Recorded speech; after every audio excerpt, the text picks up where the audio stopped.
Assalamualaikum warahmatullahi wabarakatuh. Perkenalkan, nama saya Sulastri dengan NIM 2203-276. Di sini saya akan memaparkan berbagi materi kepada teman-teman terkait materi ketiga dari mata kuliah agribisnis perkebunan, di mana materi ketiga ini adalah tahapan penanaman pre-nursery pada perkebunan kelapa sawit. Jadi teman-teman, pada tahapan pre-nursery ini mata kuliah agribisnis perkebunan itu mengambil studi kasus pada PPKS Kebun CI Pancur, di mana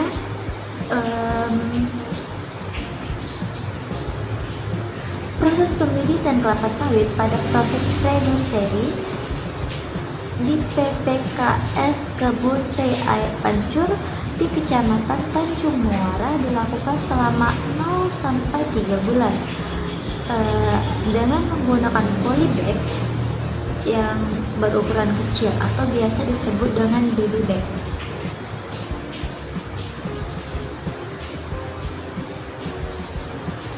Pada tahapan di proses pre-nursery ini terdiri dari sekitar 10 tahapan yang terdiri mulai dari persiapan lahan, pemberian naungan, media tanam, layout persemaian, pemupukan, pengendalian hama dan penyakit, pengendalian gulma, penyiraman, seleksi, dan terakhir pengangkatan bibit.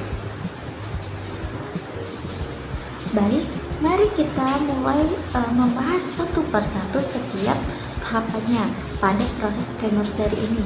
Tahap yang pertama yaitu persiapan lahan, di mana tujuan dari persiapan lahan itu dilakukan untuk menentukan lahan pembibitan dengan memperhatikan kondisi lahan. Lokasi lahan pembibitan juga harus dekat dengan sumber air. Mengapa? Karena tanaman kelapa sawit ini kan membutuhkan banyak sumber air ya. Jadi alangkah baiknya itu proses pembibitan itu dilakukan di dekat dengan sumber air.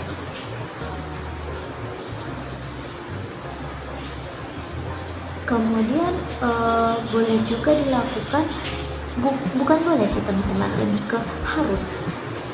Proses pembibitan itu harus dilakukan di tanah yang rata, kemudian di kondisi yang tidak rawan banjir, kemudian mudah dijangkau, dan juga bebas dari gangguan hewan ternak maupun hewan liar.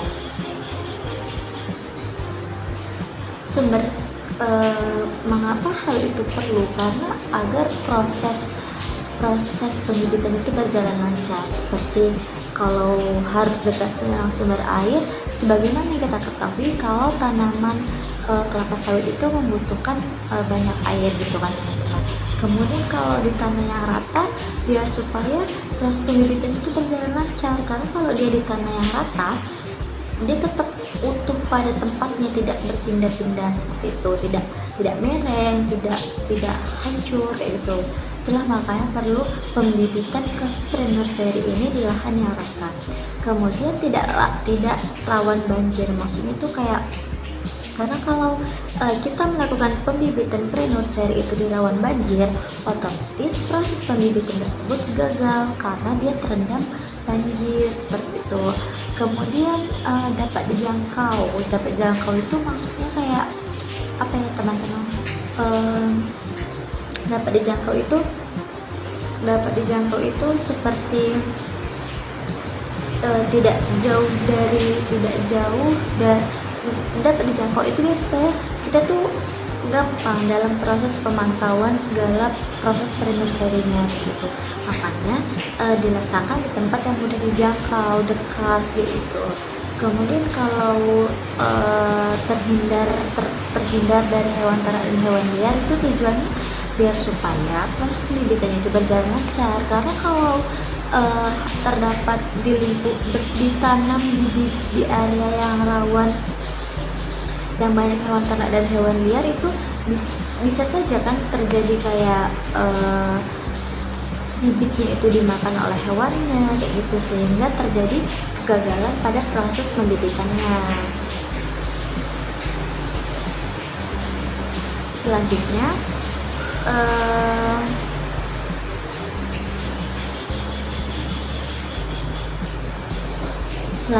tahap yang kedua yaitu pemberian naungan. Jadi pemberian naungan di tahapan pembibitan awal menggunakan paranet dengan kerapatan 60%, biar supaya cahaya yang masuk ke lokasi pembibitan adalah 40% dengan ketinggian yang naungan 2 meter dari permukaan tanah. Jadi naungan diberikan, pemberian naungan itu menggunakan paranet dengan kerapatannya 60% supaya enggak full cahaya yang masuk ke area pembibitan tersebut. Jadi hanya sekitar 40% aja cahaya yang boleh masuk dalam proses pembibitan gitu.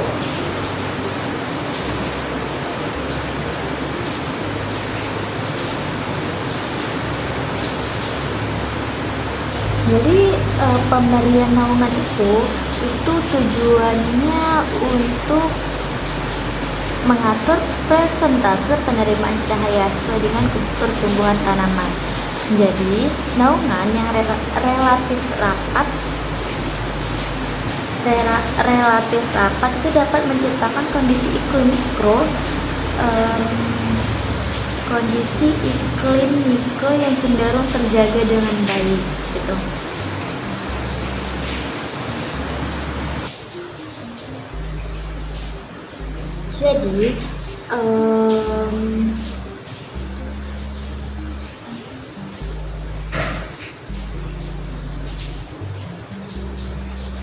Jadi dengan diberinya naungan dengan paranet itu tujuannya itu untuk meningkatkan pertumbuhan bibit pada intensitas cahaya yang relatif sedikit gitu. Jadi emang pada proses pembibitan pre-nursery ini cahaya yang dibutuhkan itu sedikit, nggak terlalu banyak, makanya dibutuhkannya pemberian naungan itu dengan menggunakan paranet. Dan paranet itu apa sih gitu kan? Paranet adalah sebagai bahan pembuat naungan dan pelindung tanaman, di mana paranet atau jaring peneduh saat ini penggunaannya sudah sangat meluas, terutama untuk menaungi tanaman yang masih dalam proses pembibitan. Jadi emang setiap proses pembibitan itu diberi naungan dengan menggunakan paranet. Paranet itu berupa jaring kayak gitu.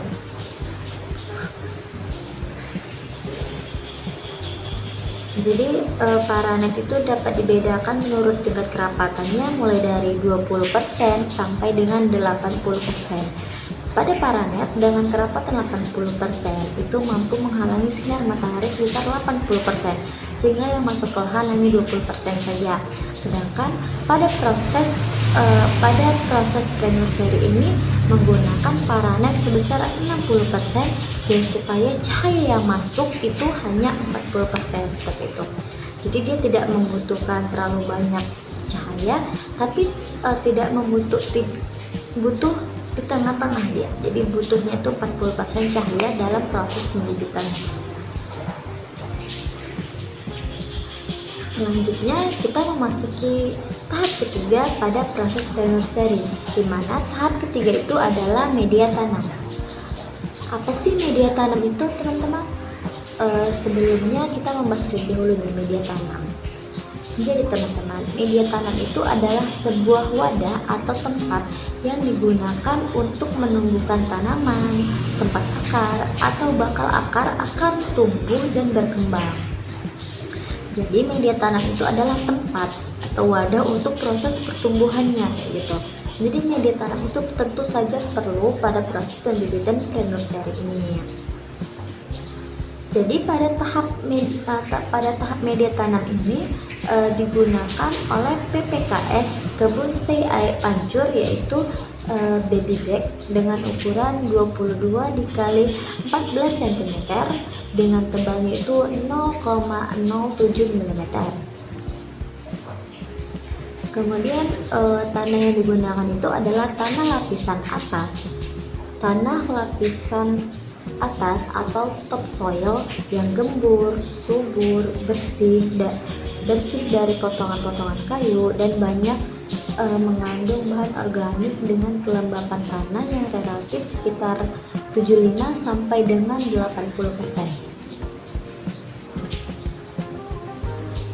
Kalian udah pada tahu belum sih tanah topsoil itu apa? Jadi tanah topsoil itu adalah tanah yang berada di paling atas pada permukaan bumi dan dapat ditemukan sehingga mencapai pada kedalaman 30 cm. Jadi tanah topsoil itu tanah yang paling atas kayak gitu, sampai kita gali hingga 30 cm itu masih termasuk ke dalam kategori tanah topsoil. Tanah topsoil ini mengandung bahan organik yang tinggi. Karena apa?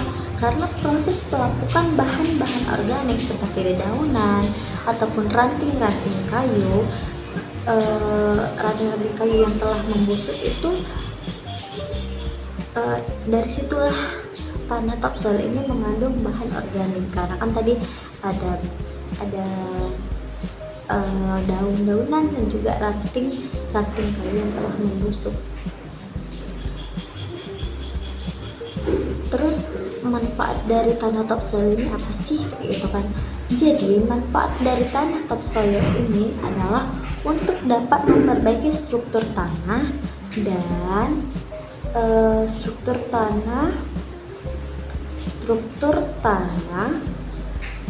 tanah dan dapat memperbaiki udara di dalam tanah serta sebagai media tumbuh yang menjadi sumber utama pemasok nutrisi kebutuhan bibit sawit yang paling penting untuk pertumbuhannya. Jadi emang pada proses nursery ini tanah yang dibutuhkan di area media tanam itu adalah tanah topsoil. Nah, nanti kemudian tanah topsoilnya itu diletakkan di baby bag yang dengan ukuran tadi 22 kali 14 cm dengan tebal 0,07 mm. Jadi tanah sebelum diisi ke baby bag diayak dulu dan menggunakan ayakan dengan ukuran 1 cm dan dicampur dengan pupuk dolomit dengan dosis 2 gram per baby bag. Kemudian pupuk dolomit ini mengandung unsur hara, kalsium oksida dan juga magnesium oksida yang digunakan itu untuk menyuburkan tanah serta menetralkan keasaman atau menaikkan pH tanah.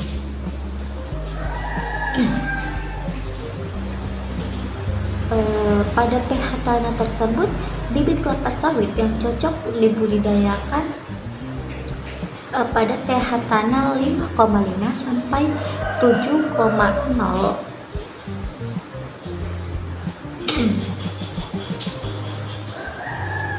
Jadi dalam proses pengisian tanah ke baby bag itu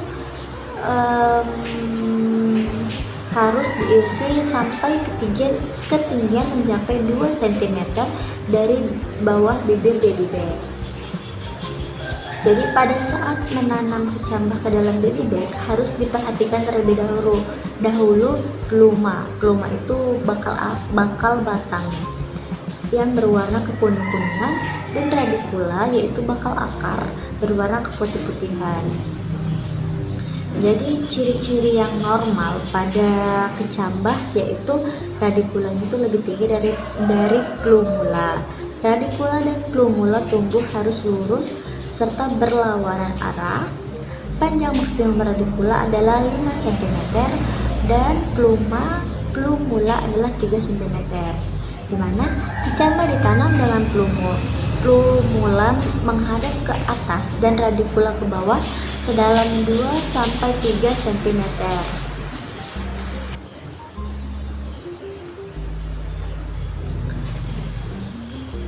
Selanjutnya yaitu tahap keempat pada proses pre-nursery, di mana tahap keempat itu adalah layout persemaian. Udah pada tahu belum sih layout persemaian itu apa? Jadi layout persemaian itu adalah suatu tempat yang digunakan untuk memproduksi bibit tanaman kelapa sawit yang siap ditanam untuk periode kegiatan penanaman tertentu. Jadi layout penanaman itu dia sebagai tempat persemaian pada bibit-bibit kelapa sawit yang sudah siap untuk ditanam pada proses penanaman berikutnya.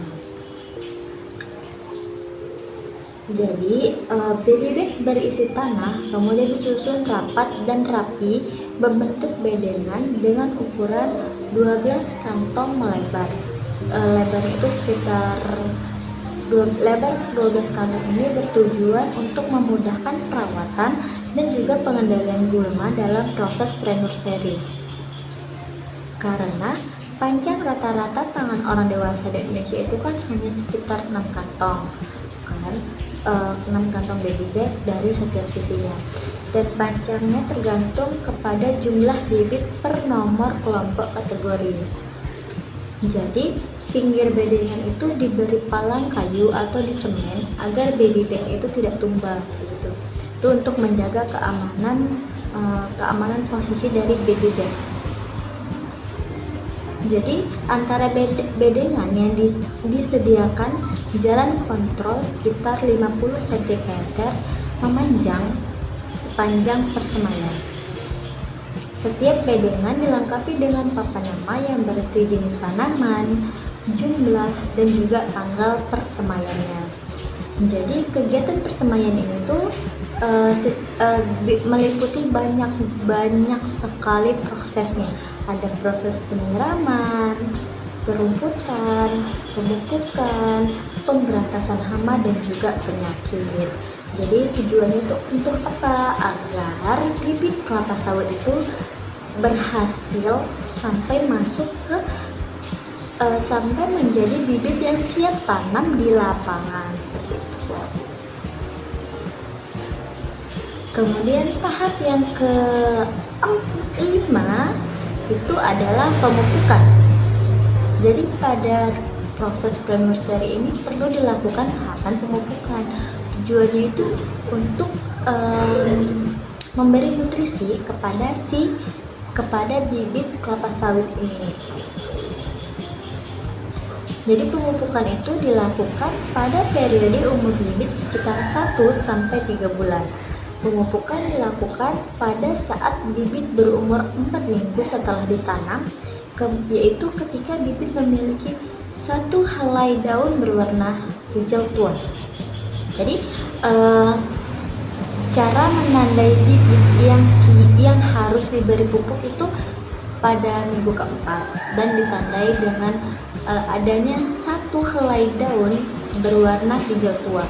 Jadi kalau bibit tersebut sudah muncul nih satu helai aja daun berwarna hijau tua, itu artinya bibit tersebut perlu diberikan pupuk seperti itu untuk menambah nutrisi dari si bibit tersebut. Jadi standar pupuk yang diberikan,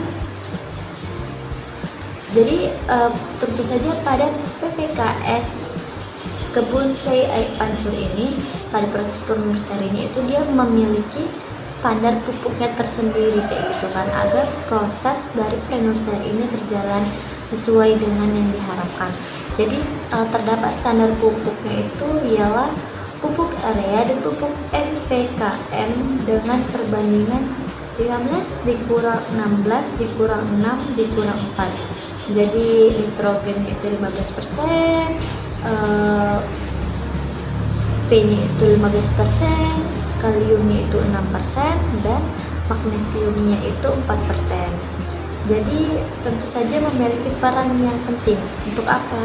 Untuk pertumbuhan dan melengkapi unsur hara sesuai dengan kebutuhan bibit dari si kelapa sawit tersebut.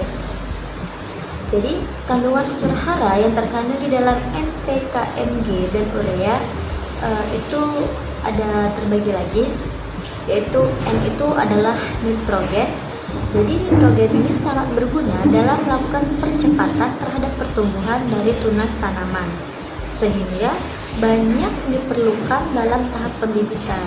Makanya tadi kan standar pupuknya itu 15% untuk nitrogen, karena itu emang sangat dibutuhkan dalam proses pembibitan.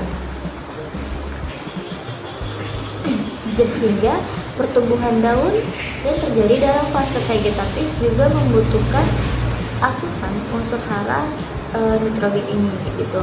Jadi pertumbuhan dari bibit sawit ini bisa terhambat jika kekurangan unsur nitrogen. Makanya sudah ditetapkan tadi standar pada PPKS kebun CI Pancur itu 15%. Karena memang nitrogen itu sangat dibutuhkan. Kemudian bibit sawit yang kekurangan unsur hara nitrogen ini dapat menyebabkan daunnya itu berubah jadi warna hijau pucat, kemudian kuning-kuningan, tulang daun itu berubah warna menjadi kuning cerah, dan bibitnya itu menjadi kerdil gitu. Jadi contoh jenis pupuk yang mengandung unsur nitrogen itu yaitu ada pupuk urea dan juga pupuk NPKMG. Kemudian unsur hara selanjutnya itu yaitu fosfor atau P, di mana fosfor ini berguna untuk membantu fotosintesis di bagian daun.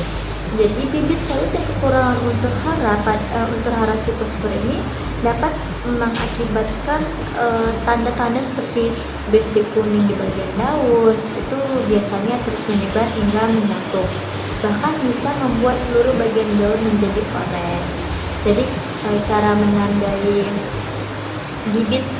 bibit kelapa sawit yang kekurangan unsur dari fosfor ini, daunnya itu berubah menjadi orange atau ada bintik-bintik kuningnya gitu. Kemudian ada unsur hara kalium, di mana kalium ini berguna untuk membantu meningkatkan resistensi tanaman terhadap kekeringan, racun, dan juga hama. Jadi unsur kalium ini juga mengatur fungsi dari stomata pada daun dan berperan penting dalam penyerapan fotosintesis. Bibit sawit yang kekurangan unsur hara kalium ini itu dapat menyebabkan daun itu terbakar atau akhirnya gugur. Jadi cara menandai bibit tanaman kelapa sawit yang kekurangan unsur dari si kalium ini itu daunnya itu seperti terbakar berwarna hitam atau juga daunnya itu gugur. Jadi gampang sekali menandainya kalau kita memang bisa paham. Selanjutnya yaitu unsur yang terakhir adalah magnesium, di mana magnesium berguna untuk proses pembentukan klorofil dan juga mengendalikan tingkat keasaman dalam sel. Jadi, bibit sawit yang kekurangan unsur magnesium ini dapat menyebabkan ujung daunnya itu berwarna kekuning-kuningan ketika terkena sinar matahari. Jadi, semakin lama daun-daun tersebut itu bisa berubah menjadi warna coklat, bahkan bisa sampai kering. Gitu.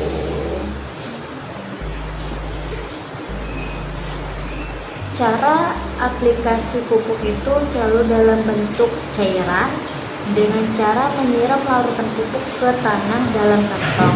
Pengaplikasian pupuk tidak boleh diaplikasikan dalam bentuk butiran.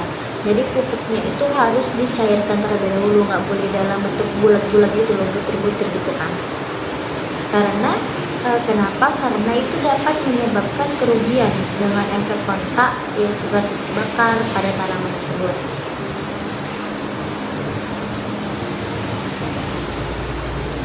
Ada di sini terdapat rekomendasi jadwal pemupukan serta dosis pupuk di studi kasus di PPKS Kebun CI Pancur.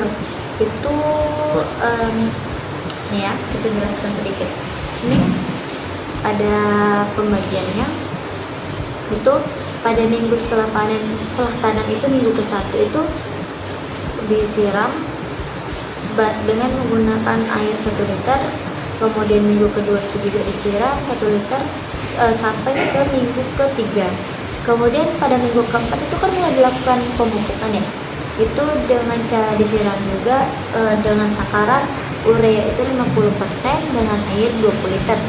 Kemudian pada minggu kelima itu cara pengaplikasiannya juga disiram, karena kan harus, kan seperti yang dibilang tadi kan, kalau proses pemupukan itu harus dicairkan terlebih dahulu, nggak boleh dalam bentuk gel. Makanya cara pengaplikasiannya itu disiram. Pada minggu kelima ini semua cara pengaplikasinya itu disiram dengan NPK MG itu sekitar 50 gram dengan air 20 liter. Kemudian minggu ke-6 itu urea yang 50 gram, airnya itu 20 liter. Minggu ke-7 itu NPKM nya itu 50 gram dengan air 20 liter. Minggu ke-8 itu ureanya yang 50 gram dengan air 20 liter juga. Minggu ke-9 itu NPKMG nya itu 75 gram dengan air 20 liter. Kemudian minggu ke-10 itu 75 gram dengan urea 75 gram dengan air 20 liter. Dan minggu ke-11 itu dengan takaran NPKM itu 150 gram dengan air 20 liter juga. Dan minggu ke-12 itu urea itu 150 gram dengan takaran air 20 liter.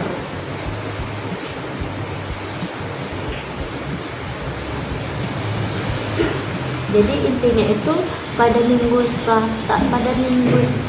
tanam itu pada minggu ke-4, 5, 6, 7, 8 itu baik pada pupuk NPKM ataupun pupuk urea itu diberikan dengan ukuran 50 gram yang dilarutkan di dalam 20 liter air. Terus pada minggu ke-9 dan minggu ke-10 itu terjadi peningkatan menambah 25 gram sehingga menjadi 75 gram dalam air 20 liter. Kemudian pada minggu ke-11 dan 12 itu meningkat lagi dosisnya itu sehingga diberikan 150 gram dalam 20 liter air, di mana masing-masing baby bag ini mendapatkan 10 cc untuk satu kali pemupukan yang diaplikasikan dengan cara disiram. Selanjutnya mari kita memasuki tahapan ke-6 dari proses pre-nursery, di mana tahapan ke-6 pada proses pre-nursery ini adalah pengendalian hama dan penyakit pada tanaman.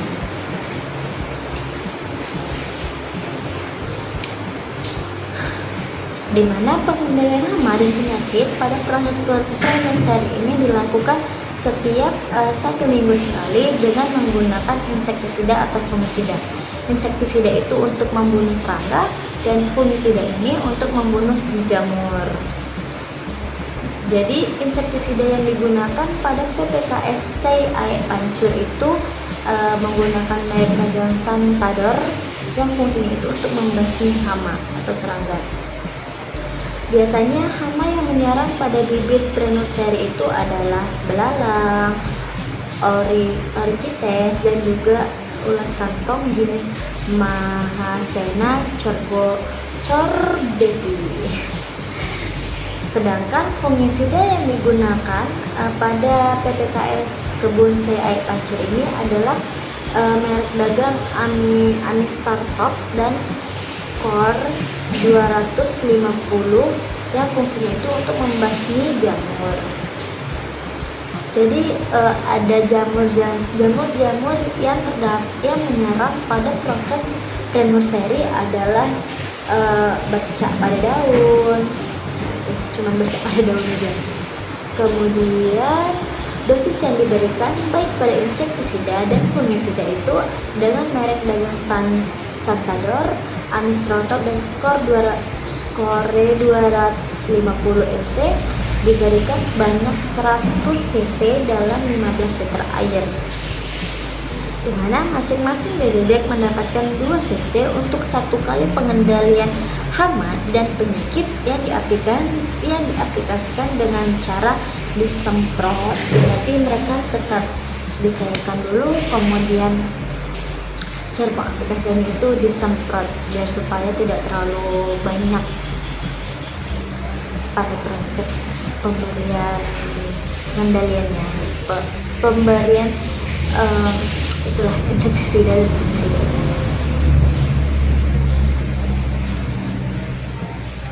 Selanjutnya, tahapan yang ketujuh pada proses tenur seri itu ada pengendalian gulma, di mana pembibitan harus tetap dijaga agar terbebas dari gulma. Gulma itu seperti rumput-rumput liar gitu di sekitar bibit. Jadi pengendalian gulma pada proses pre-nursery di PPKS kebun CI Pancur itu dilakukan dengan menyiangi gulma secara manual yang ada pada baby bed tanpa adanya ketentuan waktu penyiangan, termasuk juga pekerjaan penambahan tanah dalam kantong bagi bibit-bibit yang terbuka dasar bonggol akarnya dan bibit yang doyong. Jadi pada pada PPKS kebun CI Pancur ini cara pengendalian gulmanya itu masih manual teman-teman. Jadi kayak dicabut aja kalau ada rumput-rumput liar di sekitaran bibit kayak gitu, cuman dicabut aja. Kemudian kalau dilihat bibitnya itu kayak bolong kayak gitu, ada tanah-tanah yang bolong, itu ditambah lagi tanah ke dalam bibitnya kayak gitu. Jadi prosesnya itu masih manual dan ya masih secara sederhana lah gitu kan, tanpa menggunakan alat ataupun cara-cara ini.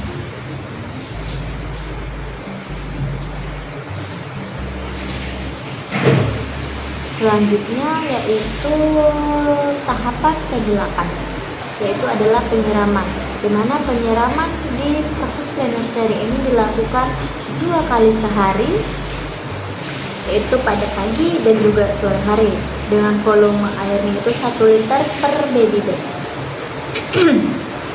atau hingga tanah berubah menjadi jenuh. Penyiraman pada pagi hari dimulai pada pukul 7 sampai dengan pukul 8. Jadi antara pukul 7 atau pukul 8 itulah dilakukan proses penyiraman pada pagi hari pada proses pre-nursery tersebut. Dengan volumenya itu volume airnya itu 500 ml per baby bed. Sedangkan penyiraman pada sore hari itu dilakukan dari pukul 4 sampai dengan pukul 5 dengan volume airnya itu 500 ml per baby bed. Jadi penyiraman di proses pre-nursery ini masih secara manual, yaitu dengan menggunakan selang ataupun gembur air. Jadi penyiraman pada siang hari tidak dilaksanakan karena pada siang hari proses penguapan tanaman sangat tinggi. Jadi makanya itu proses penyiraman itu hanya dilakukan pada pagi dan juga sore hari, karena itu waktu-waktu yang tepat itu. Karena kalau siang itu kan panas ya, jadi terjadi penguapan tanaman itu sangat tinggi, maka tidak dilakukan penyiraman. Air yang cepat menguap akan membuat komponen mineral atau zat terlarut lainnya yang sebelumnya terkandung di dalam air siraman akan tertinggal di permukaan daun atau bagian tanaman lainnya. Jadi karena hal tersebut itu tidak baik bagi tanaman, makanya perlu dilakukan proses penyiraman itu hanya siang dan sore hari aja gitu. Karena kalau tanaman lagi menguap terus kita siram, itu dapat menyebabkan tanaman itu mati. Jadi jika sore hari hujan dengan curah hujan lebih dari 10 mm, maka di pagi hari tidak perlu lakukan penyiraman lagi. Jadi emang pada proses pre-nursery ini tanah yang dibutuhkan di area media tanam itu adalah tanah topsoil. Nah, nanti kemudian tanah topsoilnya itu diletakkan di baby bag yang dengan ukuran tadi 22 x 14 cm dengan tebal 0,07 mm.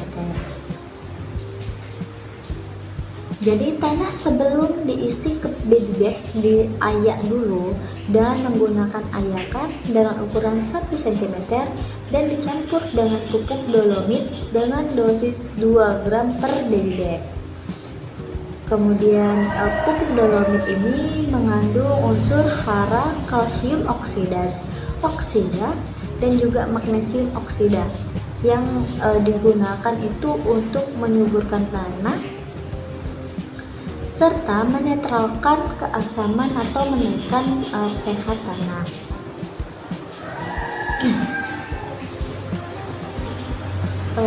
Pada pH tanah tersebut, bibit kelapa sawit yang cocok dibudidayakan pada pH tanah 5,5 sampai 7,0.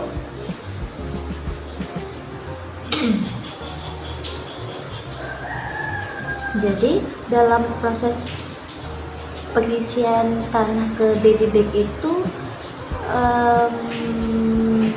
harus diisi sampai ketinggian mencapai 2 cm dari bawah bibir baby bag.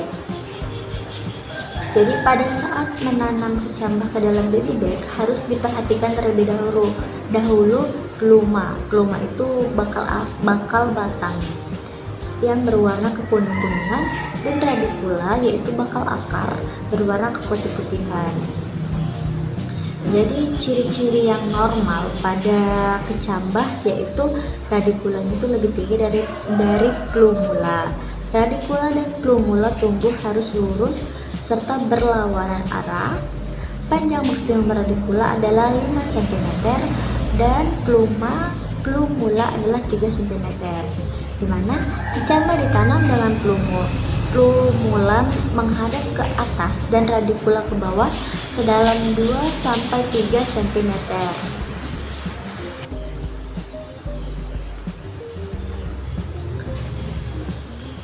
Selanjutnya yaitu tahap keempat pada proses pre-nursery, di mana tahap keempat itu adalah layout persemaian. Udah pada tahu belum sih layout persemaian itu apa? Jadi layout persemaian itu adalah suatu tempat yang digunakan untuk memproduksi bibit tanaman kelapa sawit yang siap ditanam untuk periode kegiatan penanaman tertentu. Jadi layout penanaman itu dia sebagai tempat persemaian pada bibit-bibit kelapa sawit yang sudah siap untuk ditanam pada proses penanaman berikutnya. Jadi baby bag berisi tanah kemudian disusun rapat dan rapi membentuk bedengan dengan ukuran 12 kantong melebar. Lebar itu sekitar lebar 12 kantong ini bertujuan untuk memudahkan perawatan dan juga pengendalian gulma dalam proses pre-nursery. Karena panjang rata-rata tangan orang dewasa di Indonesia itu kan hanya sekitar 6 kantong. 6 kantong baby bag dari setiap sisinya, dan panjangnya tergantung kepada jumlah bibit per nomor kelompok kategori. Jadi pinggir bedengan itu diberi palang kayu atau disemen agar baby bag itu tidak tumbang gitu. Itu untuk menjaga keamanan posisi dari baby bag. Jadi antara bedengan yang disediakan jalan kontrol sekitar 50 cm memanjang sepanjang persemaian. Setiap bedengan dilengkapi dengan papan nama yang berisi jenis tanaman, jumlah, dan juga tanggal persemaiannya. Jadi kegiatan persemaian ini tuh meliputi banyak sekali prosesnya. Ada proses penyiraman, perumputan, pemupukan, pemberantasan hama, dan juga penyakit. Jadi tujuannya itu untuk apa? Agar bibit kelapa sawit itu berhasil sampai sampai menjadi bibit yang siap tanam di lapangan seperti itu.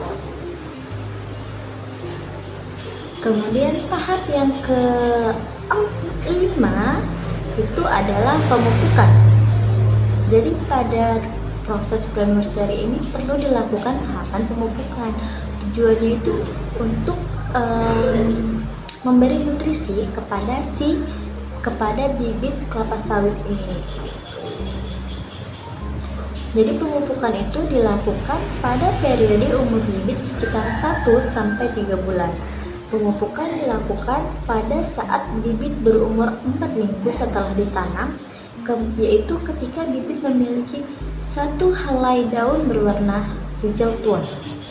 Jadi cara menandai bibit yang harus diberi pupuk itu pada minggu keempat dan ditandai dengan adanya satu helai daun berwarna hijau tua. Jadi kalau bibit tersebut sudah muncul nih satu helai aja daun berwarna hijau tua, itu artinya bibit tersebut perlu diberikan pupuk seperti itu untuk menambah nutrisi dari si bibit tersebut. Jadi standar pupuk yang diberikan, jadi tentu saja pada PPKS kebun sei air pancur ini, pada proses penurseringnya itu dia memiliki standar pupuknya tersendiri kayak gitu kan, agar proses dari penursery ini berjalan sesuai dengan yang diharapkan. Jadi terdapat standar pupuknya itu ialah pupuk area dan pupuk NPKM dengan perbandingan 15 dikurang 16 dikurang 6 dikurang 4. Jadi nitrogen itu 15%, P-nya itu 15%, kaliumnya itu 6%, dan magnesiumnya itu 4%. Jadi tentu saja memiliki peran yang penting. Untuk apa? Untuk pertumbuhan dan melengkapi unsur hara sesuai dengan kebutuhan bibit dari si kelapa sawit tersebut. Jadi kandungan unsur hara yang terkandung di dalam NPKMG dan urea itu ada terbagi lagi, yaitu N itu adalah nitrogen. Jadi nitrogen ini sangat berguna dalam melakukan percepatan terhadap pertumbuhan dari tunas tanaman, sehingga banyak diperlukan dalam tahap pembibitan. Makanya tadi kan standar pupuknya itu 15% untuk nitrogen, karena itu memang sangat dibutuhkan dalam proses pembibitan. Sehingga pertumbuhan daun yang terjadi dalam fase vegetatif juga membutuhkan asupan unsur hara nitrogen ini gitu. Jadi pertumbuhan dari bibit sawit ini bisa terhambat jika kekurangan unsur nitrogen. Makanya sudah ditetapkan tadi standar pada PPKS kebun sei air pancur itu 15%, karena memang nitrogen itu sangat dibutuhkan.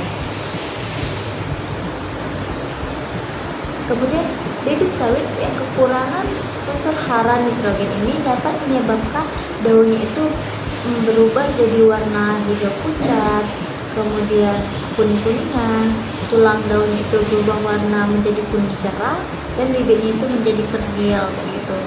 Jadi contoh jenis pupuk yang mengandung unsur nitrogen itu yaitu ada pupuk urea dan juga pupuk NPKMG. Kemudian unsur hara selanjutnya itu yaitu fosfor atau P, di mana fosfor ini berguna untuk membantu fotosintesis di bagian daun. Jadi bibit sawit yang kekurangan unsur hara si fosfor ini dapat mengakibatkan tanda-tanda seperti bintik kuning di bagian daun, itu biasanya terus menyebar hingga menyatu, bahkan bisa membuat seluruh bagian daun menjadi orange. Jadi cara menandai bibit kelapa sawit yang kekurangan unsur dari fosfor ini, daunnya itu berubah menjadi orange atau ada bintik-bintik kuningnya gitu. Kemudian ada unsur hara kalium, di mana kalium ini berguna untuk membantu meningkatkan resistensi tanaman terhadap kekeringan, racun, dan juga hama.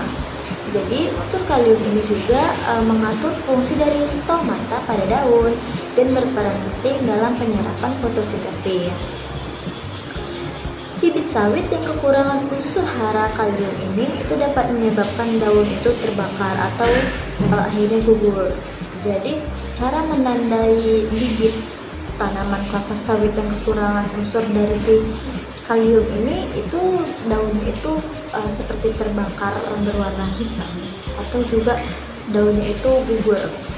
Jadi gampang sekali menandainya kalau kita memang bisa paham.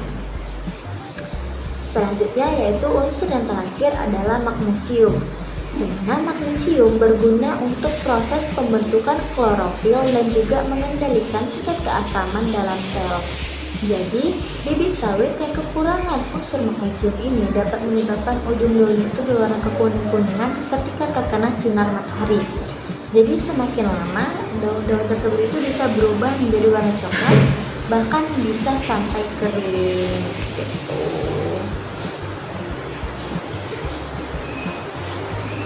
Cara aplikasi pupuk itu selalu dalam bentuk cairan dengan cara menyiram larutan pupuk ke tanah dalam kantong.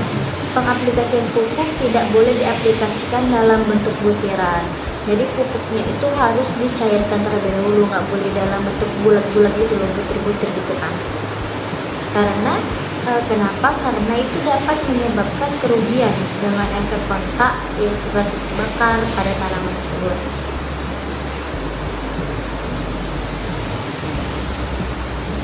Ada di sini terdapat rekomendasi jadwal pemupukan serta dosis pupuk di studi kasus di PPKS Kebun Sei Pancur. Itu nih ya, kita jelaskan sedikit. Ini ada pembagiannya. Itu pada minggu setelah tanam itu minggu ke-1 itu disiram dengan menggunakan air 1 liter, kemudian minggu kedua itu juga disiram 1 liter sampai ke minggu ke-3.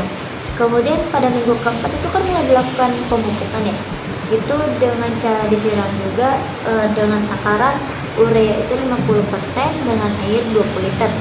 Kemudian pada minggu ke-5 itu cara pengaplikasiannya juga disiram, karena kan harus, dan seperti yang dibilang tadi kan, kalau proses pemupukan itu harus dicairkan terlebih dahulu, nggak boleh dalam bentuk butiran. Makanya cara pengaplikasiannya itu disiram. Pada minggu ke-5 ini cara pengaplikasinya itu disiram dengan NPK itu sekitar 50 gram dengan air 20 liter. Kemudian minggu ke-6 itu urea yang 50 gram, airnya itu 20 liter. Minggu ke-7 itu NPKM-nya itu 50 gram dengan air 20 liter. Minggu ke-8 itu ureanya yang 50 gram dengan air 20 liter juga. Minggu ke-9 itu NPKMG-nya itu 75 gram dengan air 20 liter. Kemudian minggu ke-10 itu 75 gram dengan urea 75 gram dengan air 20 liter. Dan minggu ke-11 itu dengan takaran NPKM itu 150 gram dengan air 20 liter juga. Dan minggu ke-12 itu urea itu 150 gram dengan takaran air 20 liter.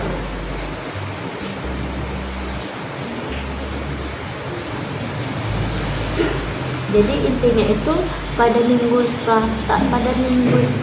tanam itu pada minggu ke-4, 5, 6, 7, 8 itu baik pada pupuk NPKM ataupun pupuk urea itu diberikan dengan ukuran 50 gram yang dilarutkan di dalam 20 liter air. Terus pada minggu ke-9 dan minggu ke-10 itu terjadi peningkatan menambah 25 gram sehingga menjadi 75 gram dalam air 20 liter. Kemudian pada minggu ke-11 dan 12 itu meningkat lagi dosisnya itu sehingga diberikan 150 gram dalam 20 liter air, di mana masing-masing baby bag ini mendapatkan 10 cc untuk 1 kali pemupukan yang diaplikasikan dengan cara disiram. Selanjutnya mari kita memasuki tahapan ke-6 dari proses pre-nursery, di mana tahapan ke-6 pada proses pre-nursery ini adalah pengendalian hama dan penyakit pada tanaman.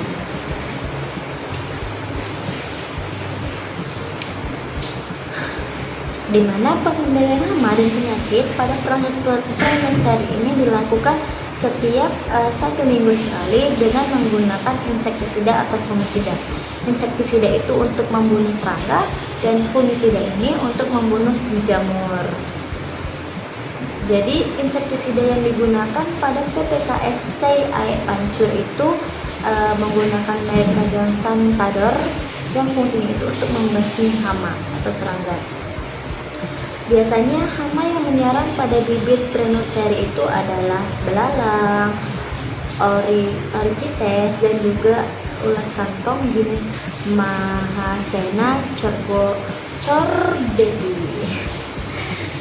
Sedangkan fungisida yang digunakan pada PPKS Kebun Sei Air Pancur ini adalah merek dagang Anistartop dan Skor 250 yang fungsinya itu untuk membasmi jamur. Jadi ada jamur yang menyerang pada proses prenurseri adalah bercak pada daun, cuman bercak pada daun aja. Kemudian dosis yang diberikan baik pada insektisida dan fungisida itu dengan merek dagang Santador, Anistrotop dan Skore 250 EC diberikan sebanyak 100 cc dalam 15 liter air, di mana masing-masing bebek mendapatkan 2 cc untuk satu kali pengendalian hama dan penyakit yang diaplikasikan dengan cara disemprot. Berarti mereka tetap dicairkan dulu, kemudian cara pengaplikasian itu disemprot biar supaya tidak terlalu banyak pada proses pemberian pengendaliannya, pemberian itulah insektisida dan fungisida.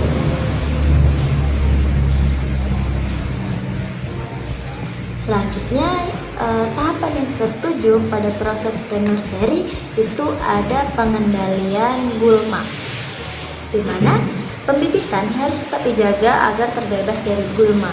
Gulma itu seperti rumput-rumput liar gitu di sekitar bibit. Jadi pengendalian gulma pada proses prenurseri di PPKS Kebun Sei Air Pancur itu dilakukan dengan menyiangi gulma secara manual yang ada pada baby bag tanpa adanya ketentuan waktu penyiangan, termasuk juga pekerjaan penambahan tanah dalam kantong bagi bibit-bibit yang terbuka dasar bonggol akarnya dan bibit embriong. Jadi pada PPKS Kebun Sei Air Pancur ini cara pengendalian gulmanya itu masih manual, teman-teman. Jadi kayak dicabut aja kalau ada rumput-rumput liar di sekitaran bibit kayak gitu, cuman dicabut aja. Kemudian kalau dilihat bibitnya itu kayak bolong kayak gitu, ada tanah-tanah yang bolong, itu ditambah lagi tanah ke dalam baby bagnya kayak gitu.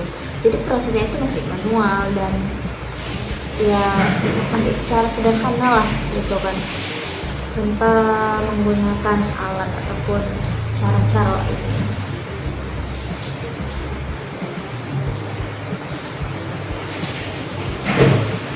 Selanjutnya yaitu tahapan ke-8, yaitu adalah penyiraman, di mana penyiraman di proses prenurseri ini dilakukan 2 kali sehari, yaitu pada pagi dan juga sore hari, dengan volume airnya itu 1 liter per baby bag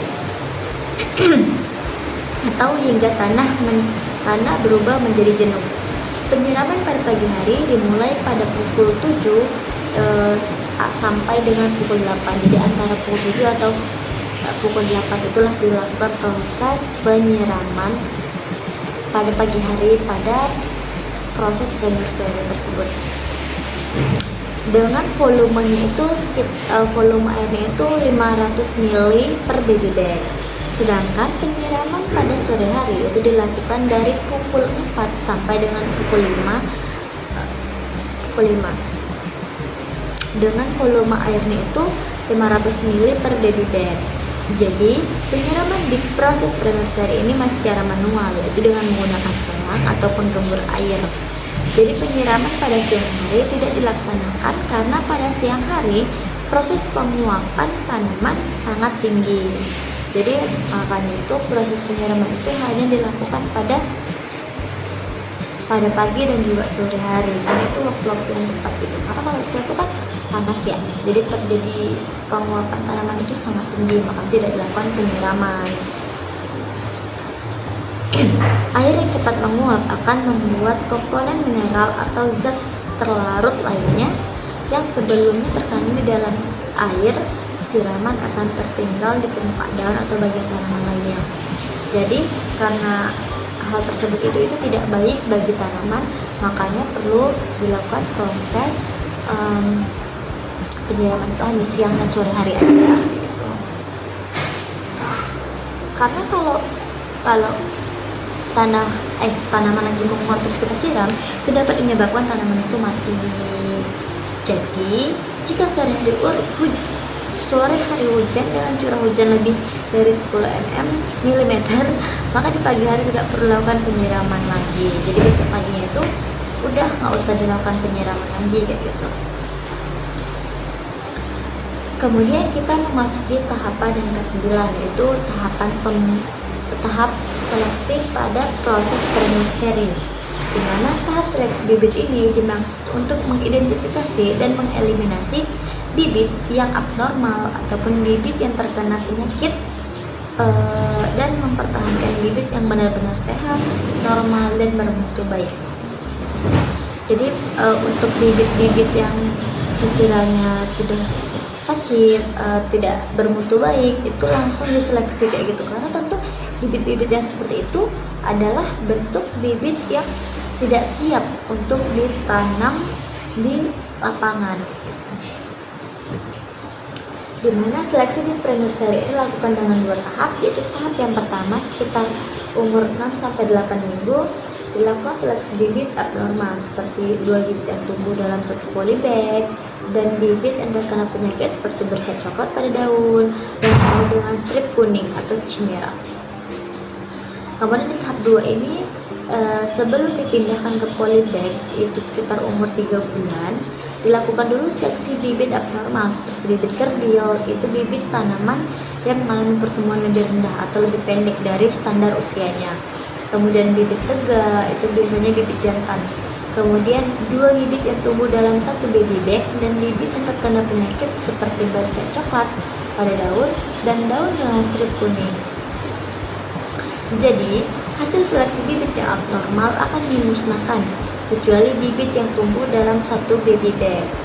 Bibit tersebut akan dilakukan pengendalian dengan cara memisahkan bibit dan memindahkannya ke masing-masing baby bag yang baru. Jadi, hasil seleksi bibit yang terkena penyakit akan dipindahkan ke karantina untuk dilakukan perawatan secara lebih intensif agar bibit tersebut menjadi kembali normal, kembali sehat. Jika bibit tidak sembuh juga, maka bibit akan dibuang atau dibakar. Jadi tujuannya itu memusnahkan dari penyakit yang tidak baik seperti itu jamur gitu. Jadi bibit-bibit yang terkena penyakit itu diperlukan dikarantina lagi untuk dilakukan proses penyembuhan dari penyakitnya. Kita memasuki tahapan yang terakhir, yaitu tahapan yang ke-10 pada proses prenursery, di mana tahapan yang ke-10 ini adalah pengangkutan bibit. Jadi bibit yang lolos seleksi selanjutnya itu dipindahkan ke lokasi nursery atau tempat pembibitan utama.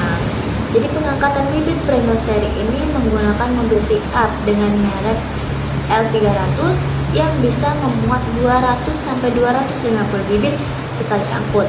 Jadi pengangkutan bibit itu dilakukan secara hati-hati agar bibit sampai ke lokasi nursery tanpa mengalami kerusakan. Jadi teman-teman, tahapan prenursery ini adalah tahapan awal pada proses pembibitan. Karena setelah tahapan prenursery ini, bibit harus masuk lagi ke tahapan pembibitan nursery. Itu dari umur 4 bulan sampai dengan umur yang mereka tuh siap ditanam di lapangan gitu. Jadi di tahap prenursery ini adalah tahap yang menentukan bibit-bibit agar masuk ke tahap nursery gitu. Karena tuh tadi ada 10 tahapan pada prenursery, dimulai dari persiapan lahan sampai dengan pengangkutan bibit untuk masuk ke tahap nursery. Baik, segitu aja materi yang dapat saya bagikan ke teman-teman. Semoga dapat menambah ilmu kita bersama dalam tahapan pre-nursery pada pembibitan kelapa sawit. Saya akhiri, wabillahi taufiq wal hidayah. Wassalamualaikum warahmatullahi wabarakatuh.